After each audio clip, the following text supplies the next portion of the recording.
po ay manalangin.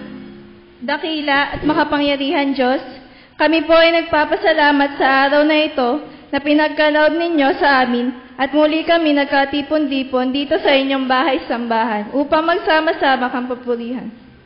Panginoon, kayo nawa po ang manguna sa aming gagawing pananambahan ngayon. Ito po ang aming dalangin sa pangalan ni Jesus. Amen.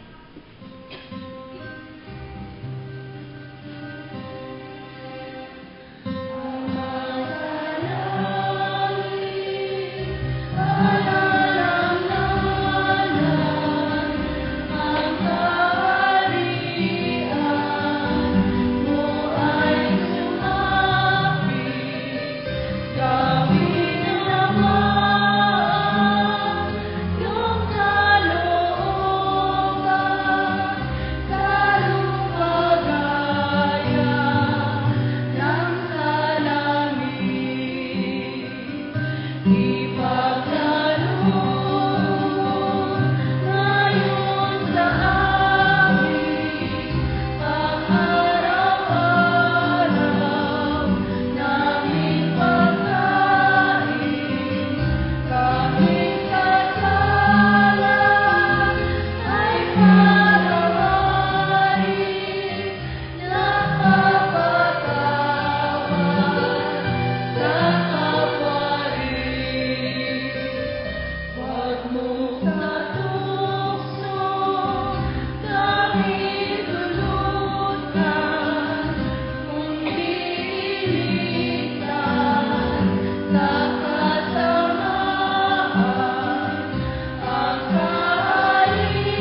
ang kapahayagan ng pagpakumbaba ng Diyos. Kung ating ipinapahayag ang ating pagsisisi sa Diyos at humiling ng kapatawaran sa Kanya, tayo Kanyang diringgin at bibigyan ng kapatawaran.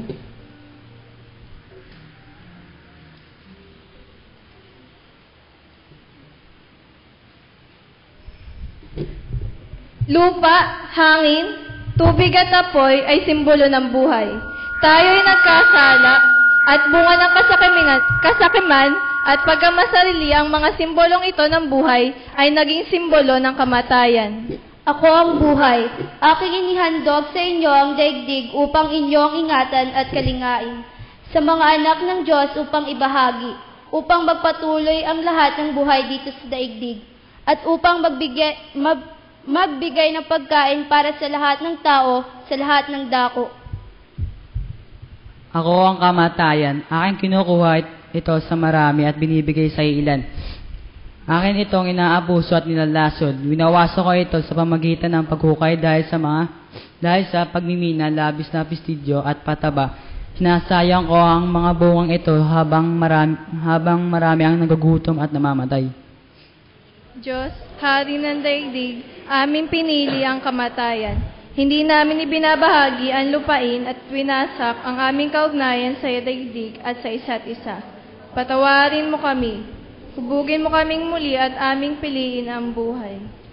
Aking inihandog ang hangin para sa inyong paghinga at ang walang hanggang lakas ng hangin para makalipad ang mga ibon at isabog ang mga binhi. Aking pinupuno ng usok ang hangin at nagdadala ng lahat ng sakit sa lahat ng may buhay na hinihinga ang hangin at nagdudulot ng walang katulad na pagkasira sa atmosfera ng daigdig. Na Espiritu ay nasa lahat ng mga nilikha. Kami nagsisisi na aming dinumihan ang hangin at winasak ang magandang ugnayan ng daigdig at kalikasan. Patawarin mo kami. Inihahandog ko sa inyo ang masaganang tubig upang maibsan ang inyong uhaw. Pinadadala ang ulan at tinutunaw ang yelo upang ang puno at inyong mga pananim ay lumago. Aking pinupuno ang karagatan at pinaagos ang mga ilog upang ang mga isda mabuhay at mangitlog.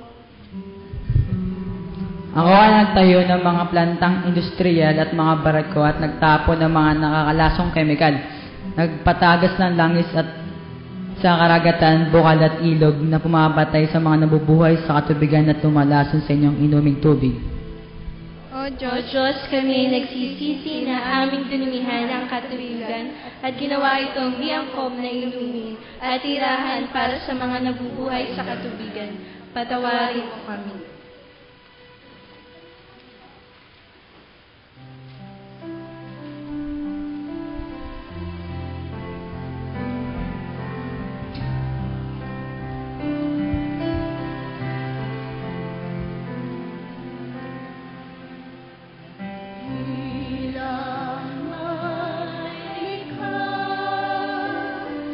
Sa halina't unaway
ang mga bundok ay maaalis at ang mga burol ay mawawala. Ngunit ang pag-ibig ng Diyos sa atin ay hindi kukupas. Ang tipan ng kapayapaang ating natamo mula sa Kanya ay mananatili at ang kapatawaran ay Kanyang igagawad. Amen.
Mga aral sa banal na kasulatan.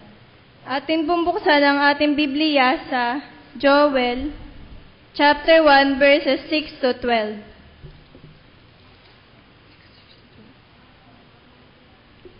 Sinalakay ng makapal na balang ang aking lupain. Sila'y mapangwasak at di mabilang. Matatalas ang ipin na parang leon. Sinira nila ang aking mga ubasan at sinalanta ang mga puno ng igos. Inubos nila ang balat ng mga punong kahoy, anupat na muti, pati mga sanga. Managhoy ka, bayan ko, gaya ng isang dalagang namimighati dahil sa pagkamatay ng binatang mapapangasawa niya. Walang harina o alak na maihahandog sa templo ni Yahweh, kaya't nagdadalamhati pati ang mga saserdoteng naghandog nito sa dambana. Walang maaani sa mga bukirin, mapanglaw ang buong lupain, sapagkat sinira ng mga balang ang mga trigo. Natuyo ang mga punong ubas at nalanta ang punong olibo. Magimutok kayo, mga magsasaka. Umiyak kayong nag-aalaga ng mga ubasan, sapagkat ang trigo, ang sibada, at lahat ng pananim ay pawang nasira. Natuyot ang mga ubasan, nalanta ang mga puno ng igos, ang mga punong granada, palma, masansas. Lahat ng punong kahoy ay natuyo, at naparamang kagalakan ng mga tao.